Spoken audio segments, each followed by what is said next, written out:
I'm Kayla with Live Oak Nest. Welcome back to my home. Today I'm going to share with you a couple of DIY Christmas tree crafts and also a couple of gift tags and a photo gift idea from a photo printing service.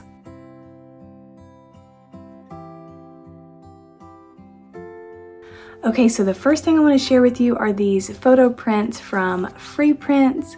They've given me a coupon code. It's LiveOak15. You get 15 free photos with free shipping. So FreePrints is an online photo printing service. You can download the mobile app on your phone and then upload the prints that you want, and then they ship them right to your door. So it's very convenient and it was very user-friendly and easy to do. So I wanted to share a couple of gift ideas. So I took some images that I designed and turned them into JPEG graphics, and I'm going to share those on my blog for you for free if you want to download them and do something similar. But I'm going to start with those. I printed up several different little images, and then I turned them into little note cards and little gift tags. So I thought those were so cute and such a fun way to use the photo prints besides just printing photos for your family. So I'm going to take you along and show you how I did a couple of these little crafts, but I also wanted to share with you a couple of the photo prints that I printed of my kiddos, and these would make such great gifts for grandparents, family, anyone like that. But you can see like the quality is really well. They're all 4x6 prints, and I printed these on the matte paper, which is a free selection at checkout. So cute. And then I have a couple of these little school pictures that I just thought were darling. So I printed a couple of those out. But how easy would it be? You get a free print, stick it in a photo frame, and give it as a gift. So I'm going to turn the camera around and show you how I created some of the gift tags and a couple of ideas to use for ornaments, packaging, things like that. Hey y'all, so I have a fun little project today, and I wanted to share with you some things from FreePrints. I wanted to show you a couple of fun things that you could do with the photos. So I'll have a link to some of these graphics in the description below on my website. So if you want to do something similar, you can go download those. But I thought this would be a fun way to kind of show you other options instead of just doing like picture photos like this. So I designed these and I had them printed up at FreePrints. I just ordered them through the mobile app, so it's super easy to do. And these are all just photos. So I designed these, and then I'm going to put them on a backing, but I thought they would be cute, like just a little note card you could put the backing on, and then, you know, write Merry Christmas, blah, blah, blah, and stick it down into a gift. You could stick it under a bow on top of a gift. You could also just display it as like such cute little artwork under a cloche or something like that. So I did the same with this one here. I haven't glued these on, but I wanted to show you a couple of different options. And then this one here I printed, so these are all 4x6, and then I cut some 4x6 paper, and if I wanted the trim hanging a little bit, then I just went in and trimmed a little bit off of the photo. But this one right here I thought would be cute if I fold it and make like a little card that you could tuck into a gift. Same thing with this one here. And then I also designed a couple like this. So I'm still going to do the backing on them because the back of the photos, you know, has that on it. But I'm going to glue them down to just a piece of scrapbook paper and then cut these out. And I thought it would be cute to put a little, punch a little hole in it and use them as little gift tags for a bag or a gift. So, and then this one, I love all of the Christmas hymns. So I love Joy to the World. So I thought this was really pretty. I thought this would look cute. You could do the same things with it, stick it under a gift, or you could even frame it, or you could use it in like a little Christmas vignette, like with a little Christmas tree, just put it in like a little card holder or something. So anyway, I really like these. Okay, and then I also printed off this cute little Santa. I loved him. I also thought this would be a really cute ornament. So you could, I'm gonna glue it to the paper, And then you could put a little glitter on the edge if you wanted to, and then tie like a little velvet ribbon around the top. So I'm gonna just work on a couple of different projects for all of these and kind of work my way through them. But I also ordered some prints that I really love of my kiddos, and I thought these would make like such great little Christmas gifts. So you can stick the photo into a little frame and give it to family. So especially for like grandmas or granddads, I thought this would be super, super cute. So anyway, I just wanted to show you the quality of these. They're great quality. They came quickly in the mail, and I just love this. Like, it's so simple because you just open up the app on your phone, select the photos. The one caveat is you can only order one copy of each picture. So like I couldn't get 2 of this particular picture as part of the promotion. So just keep that in mind.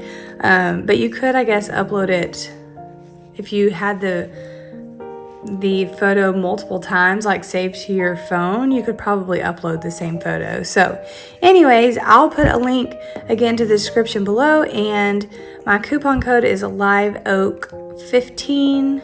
So if you want to go claim some of these, you're welcome to. And then also all of these little art pieces that I designed will be on my blog, and you can go and download these for free too. So I'm just going to show you, kind of work through some of these and show you how I'm turning them into like little tags and ornaments and things for gifts.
next up, I have a couple of DIY French Christmas tree ideas to share. So I have this terracotta urn that I want to make over and make it look chippy and crackled and give it kind of an aged finish. And I'm doing several of these different little thrifted urns, and so I want them all to look kind of similar. So I'm using Amy Howard's One Step paint. This is in the color Bauhaus Buff, and this is a chalk based style paint, so it will stick to pretty much anything, but you do need to clean your piece off really well before you apply your paint. You can use warm soapy water, or you can use Amy Howard's Clean Slate product. That will just help kind of pull off any dirt, oil, wax, things like that. So I'm going to put a solid coat of this color on, and then I'll move on to the next step. I do want to add too, in hindsight, I would have started with the next color that I'm going to use, which is Selznick Gray. So originally I intended to have the darker color show through the most, so as my top layer, but after I finished it, I decided I wanted this lighter color on top, and so I ended up doing 3 different coats or layers. So you could really omit this step right here and just start with the Selznick Gray if you're going for the same look that I have once it's finished.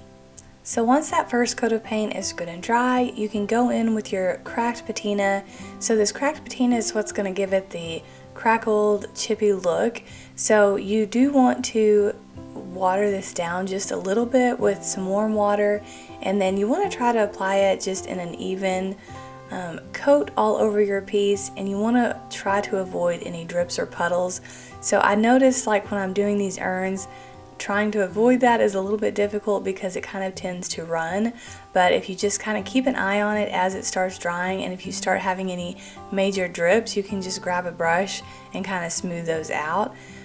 This does take probably, it says it can dry in about 30 minutes to an hour, but I typically just let this step sit overnight. You want to make sure it's really good and dry before you move on to the next step, and when it's completely dry, it shouldn't have any tack to it. So here my piece is completely dry. You can see it did puddle a little bit in a couple of areas. It will be fine, especially on a piece like this that has all of kind of the curves and details. It won't be a problem. So the next thing you want to do is pick your second color, which in this case I'm using Selznick Gray. If you flip-flop them and kind of remove that first step, you would use the Selznick Gray as your first color and then the Bauhaus Buff as your second color. So you want to do this step in sections because that cracked patina causes this step of paint to dry extremely quickly. So you can see it will start crackling almost immediately within probably 15 to 30 seconds. And when it starts cracking, that's when you want to be able to start pulling back a little bit of that paint. So you can do this with your hand, you can do it with a dry chip brush. I kind of just prefer to use my hand. I feel like I have a little bit more control, but from here you just want to kind of gently pull back the paint that you want to expose that bottom color. So when you're working on overlapping your sections, where those kind of overlap lines meet, I just dab my paint in those areas so it's not just pulling back all of that paint that I just laid down, because I've done that before and it starts looking just kind of sloppy. So it was best if you kind of dab it in those areas like I'm doing here, and then pull back in sections like that.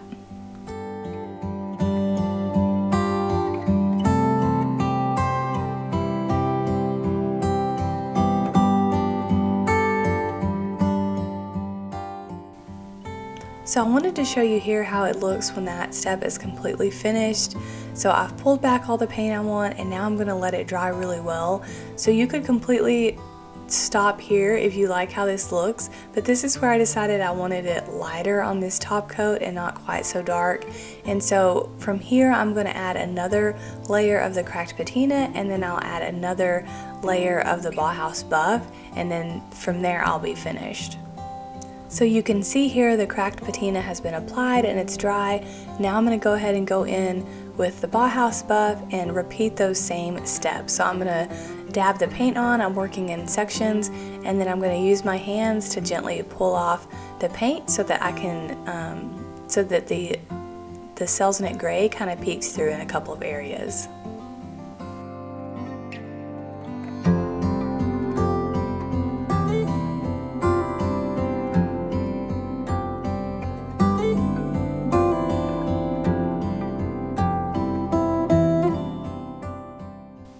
I wanted to go ahead and slow it down for you right here so you could really see kind of the crackle effect that the cracked patina gives, and then also just how I'm gently using my hands to pull back that paint. And you can really see just how great that texture is. I love this finish.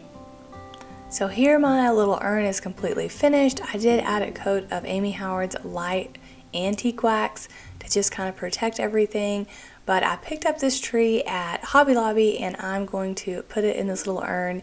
I'm not going to glue it down or anything because I want to be able to use these urns throughout the different seasons and use them in all year round in my home decor. So for this though, I'm going to take off this little burlap wrap, and you can see the trees just kind of put in, I don't even know what this is. It's not even cement, it's like some kind of hardened sand.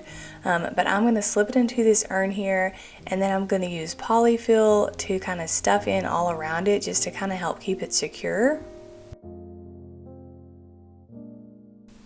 And then from here, I'm going to take some of these little mercury glass ornaments and toss them around the bottom, the base here, and I picked these up off of Amazon. I'll link them if you're looking for some. They're really cute. I really like these. But I thought they would be perfect just to kind of fill in here on the bottom. So here is how these turned out. I made 2 of these kind of larger size urns with Christmas trees in them. So I'm going to share with you how this looks. I absolutely love how this turned out, and I hope you will give this project a try. You can often find these urns at thrift stores with old greenery in them. There are just so many ways to reuse them.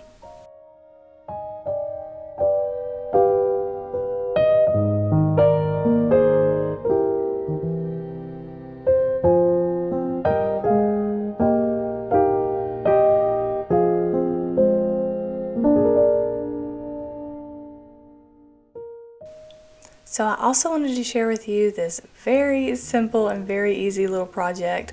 So I had picked up a couple of these little bitty Christmas trees from Hobby Lobby, and I just chunked this, pulled a little too hard on that stem. I'll glue it back on. But I found these trees at Hobby Lobby, and I had these little white metal urns on hand, and so I decided to kind of give them a little bit of a makeover and put them in these urns instead of having the little burlap wrap. So I'm going to place it in the urn, and then I'm actually going in and filling in around the Christmas tree with white beans. They're kind of weighted so they help keep the Christmas tree in place, and then I also like that they're white and they kind of just blend in. So I think this little thing turned out so cute, and I know this is just the simplest idea, but sometimes I'll see something and I'll think, oh my gosh, I didn't think of that. So I wanted to share it in case it inspires you in some way to do something a little bit different with all of your little bitty Christmas trees. But these will look so cute in little vignettes, on a bookshelf, just anywhere you can tuck a little tree in. I just think they turned out so pretty. So up next, I'm going to be sharing these doorknob bottle brush trees. These are so cute. So the first thing you want to do is spray paint the doorknobs. I used just a gold spray paint that I picked up at the hardware store, and then from there you want to mix a little bit of vinegar and a little bit of water. I just do 1 part to 1 part, and you're not going to need very much, so you can put it in a small squirt bottle. But I'm going to lay the doorknob into this little box here, and I'm going to gently mist that vinegar water mixture on top of the doorknob. And then from there, I'm going to go in with my looking glass spray and just gently mist the spray on top of that water mixture, and anywhere where that vinegar water was sitting, the looking glass spray will not adhere. So then you're going to take a dry paper towel and kind of dab it on top of your doorknob, and it's going to pull back any of that vinegar water mixture, and then you'll see the gold underneath. So once that was dry, I wanted to add a little bit of antique glaze to these just to kind of give them a little bit more of that old vintage look. And so I'm just taking my finger, applying a little bit of the antique wax and kind of putting it really heavy down into all like the little nooks and crannies, and then I'm going back with a paper towel and just wiping it back off so that it settles down into those little grooves. So once that's dry, I'm going to take my hot glue and just fill up this little hole right here. And you might have to do this a couple of times to fill that up with hot glue. But then once that's ready, I'm going to pop my little bottle brush tree down in there. And then I'm going to add on a little ribbon. And I just think these turned out so cute. These are so pretty under a cloche, on a stack of books. You can really just put these little guys anywhere.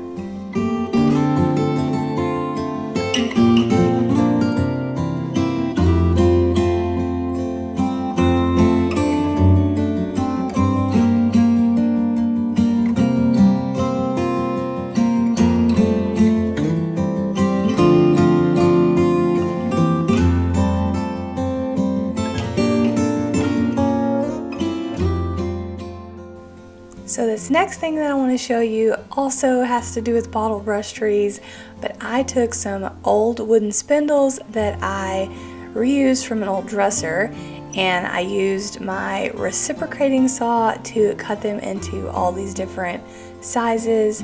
And then from here I'm using wood putty to fill in like any of the cracks or the holes that were in the spindles. And then I'm going to go in and paint them and give them a nice texture, and then attach a bottle brush tree. So this first step here is really just painting them my base coat color. I'm using a few different Jolie paint colors for this. I'm using eucalyptus, I'm using linen, and I'm also using Swedish gray. So I'm going to be using those colors, and I'm also going to be using Cracked Patina by Amy Howard at home. I haven't mixed her products with Jolie's paint, but I decided to give it a try on this and see if it would work, and it did. So that Cracked Patina will just kind of add a little bit of texture to these and help them look a little bit more vintage. So once that Cracked Patina is dry, I'm going back in with the same color. I don't really want to pull a lot of the paint off on these. I really just wanted to add like the crackled effect and just give these spindles just a little bit more texture to make them look like they had several more layers of paint. So I'm just going to add another layer of paint and let that dry. So you can see here on this one it's not completely dry, but you can see like the crackled effect that that Cracked Patina gives it. So once that's good and dry, I'm ready to go in and drill my holes into the top of each of my spindles. So I'm just using my drill and a really small drill bit, and then from there I'm going to use hot glue to secure the bottle brush trees onto the spindles.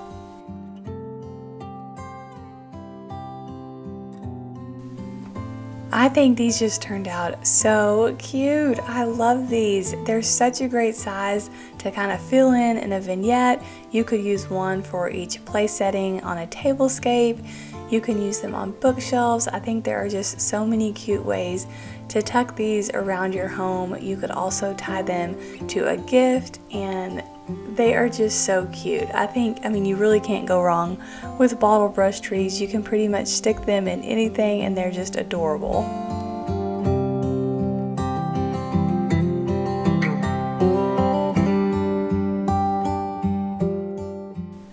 So the last little project I want to share with you today are these velvet ribbon cone Christmas trees.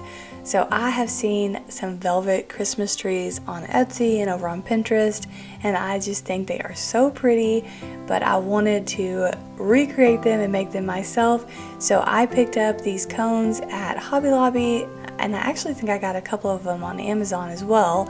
And then this ribbon I also picked up on Amazon. So I think this ribbon worked really well because it has a little bit of a stretch to it and it's not so stiff, so it made it just a lot easier to wrap around this cone. So the first thing I wanted to do was start at the top of the cone. So once you kind of get that top piece how you want it and covered, and you can get it to cover the very tip, then it's really just wrapping it around and gluing it every so often. So this is such a super simple project, and it honestly, it doesn't take any time at all, but they are just so pretty. I love how these turned out.